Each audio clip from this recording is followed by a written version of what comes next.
One thing I want to leave in 2023 is a bad offensive line. Why did Jonah Williams have to be like this? I didn't put him on this list, but even Cody Ford had a better grade than Jonah Williams. Jonah, my mans, why? Everything yesterday was perfect with the offensive line.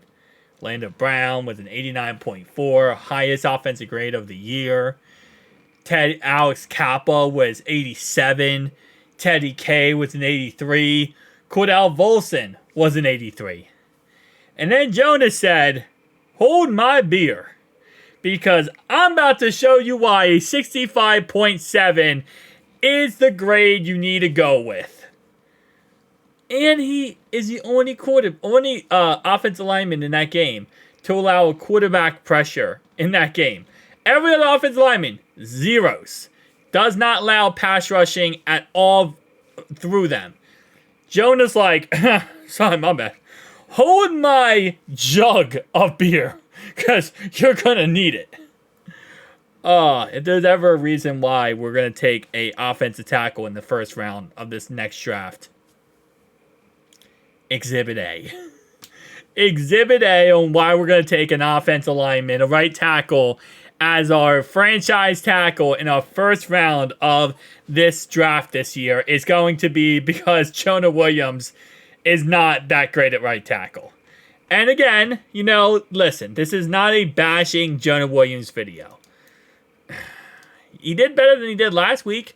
Last week he had a 55.3 and a 10.6 pass rushing allowed. And this week he was like 10 better. I mean, that's a whole 10 points. Everyone else, we can really... Kappa went from a 12.6 to an 87. That right there is called a new year, new me, okay? And that's what I want for this offensive line. A new year, new me. And I want a new year, new right tackle. So, yeah. There's, again, like I said, is there a chance we draft somebody else in the first round? Absolutely. The Bengals are known for drafting best player available. That's why we took Myles Murphy this year. We could have took Michael Mayer. We could have took Sam Laporta. Instead, we go with a pass rusher instead of going with a tight end or potentially a right tackle, because we wanted to get ourselves an absolute big boy, best player available pick. And it came back to haunt us, right? It definitely did. Now, I'm not saying that in no way is Myles Murphy a bust, okay? It's 1 year. It's 1 year. Let's calm down. Let's wait to see how this works. But for Jonah Williams, he's making the case where we're going to think about that right tackle position all offseason until the draft. And again, 55.3, 22.2, 66.9, 76.6, 36, 27.4. 70.7 is actually pretty good. But then, you know what? I say pretty good. Then we have, let me do this so it doesn't keep doing that. We have a 54.8. We have a 61.2. 70.6. Going back to the first couple weeks. 68.7. 71.6. 71.8. 67.3, actually one of the best here. Looking at 54.7, and then finally a 52.8. So it's very clear if we're looking at grades. And again, grades do not tell the whole entire story. That's clear as day. If a quarterback holds the ball too long and takes a stupid sack, the offensive linemen are going to be penalized grade-wise, right? Good thing about this last game was there was no holding the ball too long. Jake Browning had a clean pocket. He wasn't holding the ball long at all. And I will say A.J. McCarron came in and definitely hindered a few things. And I would definitely say, for Jonah Williams' credit here, I think A.J. McCarron holding the ball too long, which again, as you guys said down below, and I do agree with, he hasn't played much this year. So it's not like he has the NFL experience as of lately to go out there and kind of get up to game speed. But I will say that with all his NFL experience in his life and XFL experience, I know XFL and NFL are way different when it comes to speeds. You would like him to get the ball out a little bit quicker, but it definitely hurt the offensive line performance a tad bit. But really, I don't think you can say too much because the rest of these guys, even with A.J. McCarron playing 12 snaps, and out of 12 snaps, he only threw the ball and was in a passing formation type snaps, maybe 4 or 5 times? The rest were runs. So, I can't give Jonah any credit here. I really can't.